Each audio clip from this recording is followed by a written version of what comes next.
Hey,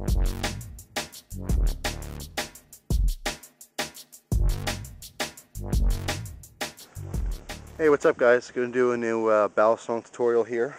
I'm doing this outside for a change of scenery, and it's a really stupid idea because it's freezing out. My thermometer is reading 15 degrees and the wind's starting to pick up. But I guess worst case scenario, my hand gets numb, and you know, if I cut myself it won't feel as bad.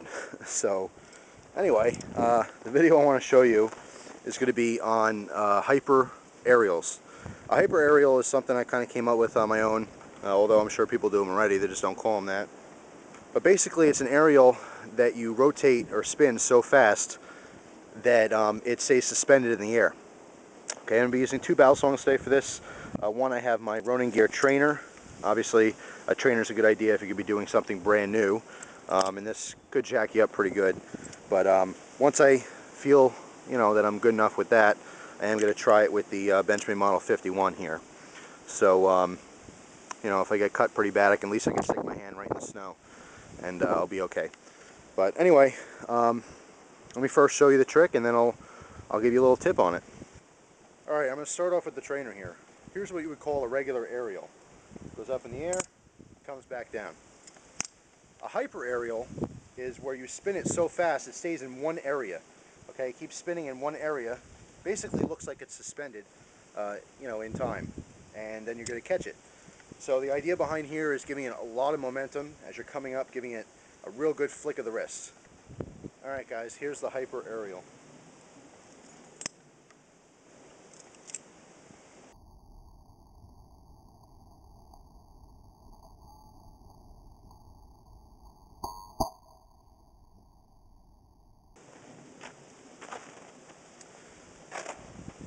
Alright, the whole idea behind this, again, is to rotate this so hard and give it such an intense flick of your wrist that when you let go, you're putting a lot of momentum on this, okay, to spin around. If you go nice and lightly with this and you don't spin it enough, it's going to rise up in the air and come back down when you catch it, okay, like this. Okay, you don't want that.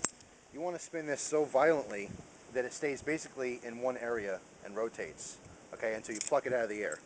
And ideally you would pluck it out of the air with the handles and not obviously with the blade.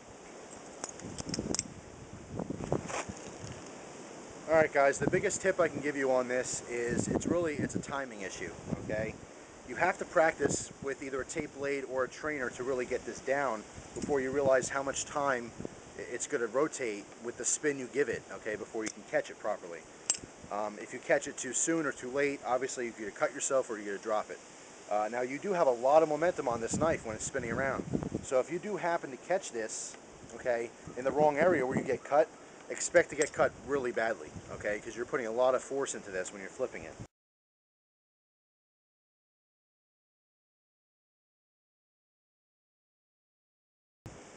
So again, as you're coming up, you want to bend your wrist quite a bit to give you enough room to give a really good flick, okay? You want to really flick your wrist as you're doing this.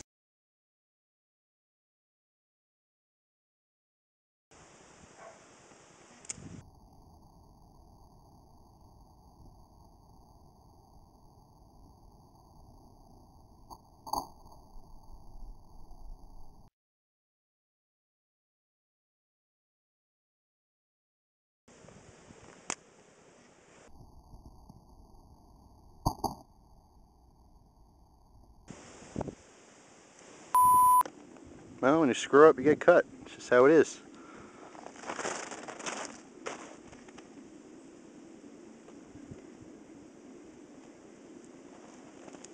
You guys ever see a balisong go sleigh riding?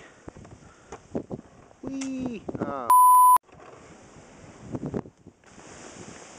You guys ever see a balisong go sleigh riding?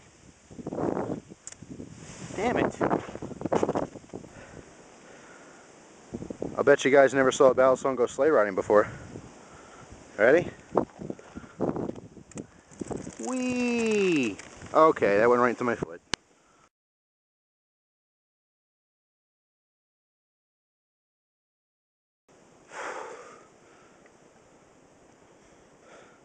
I mentioned how cold it is out here? Because it is, it's really cold. Alright, that's enough for this video. Thanks for watching. Bye.